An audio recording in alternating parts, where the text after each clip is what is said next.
চাকরি প্রত্যাশীদের জন্য অনেক ভালো একটা প্রজ্ঞাপন জারি করেছে অন্তর্বর্তীকালীন সরকার। সেখানে হচ্ছে সকল প্রকার চাকরির আবেদন ফিটা পুনর্নির্ধারণ করেছে।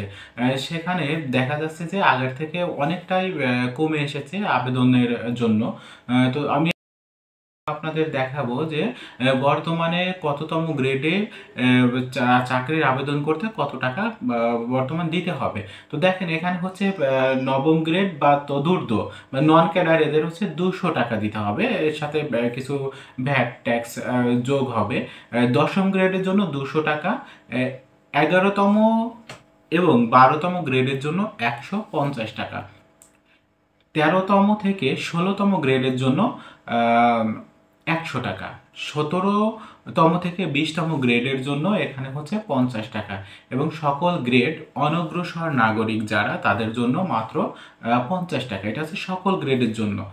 তো এটা কিন্তু অনেক ভালো একটা সংবাদ, যেহেতু চাকরি প্রত্যাশী তারা সাধারণত বেকার থাকে, তাদের যদি এই আবেদন ফিটা বেশি থাকে তাহলে তাদের আবেদন করাটাও একটু সমস্যা হয়ে পড়ে, যেহেতু তারা বেকার।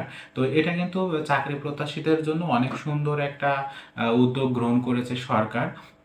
তো চাকরি প্রত্যাশী যারা তারা হচ্ছে অবশ্যই এটা দেখে অবশ্যই খুশি হয়েছে। এরকম আপডেট নিউজ কিন্তু আমার এই পেজ থেকে বা ইউটিউব চ্যানেল থেকে কিন্তু দেওয়া হবে। এরকম আপডেট নিউজ যদি আপনারা পেতে চান তো অবশ্যই, যদি এই ভিডিওটা এই পেজ থেকে, ফেসবুক পেজ থেকে দেখে থাকেন তাহলে অবশ্যই পেজটিকে ফলো দিবেন, যাতে ভবিষ্যতের ভিডিওগুলো আপনার সামনে পড়ে। আর যদি আপনি এটা ইউটিউব থেকে দেখে থাকেন তাহলে অবশ্যই ইউটিউব চ্যানেলটিকে সাবস্ক্রাইব করে রাখবেন, যাতে ভবিষ্যতে এরকম ভিডিও আপনার সামনে সহজেই পড়ে। তো ঠিক আছে, ধন্যবাদ। এই ভিডিওটি এই পর্যন্ত।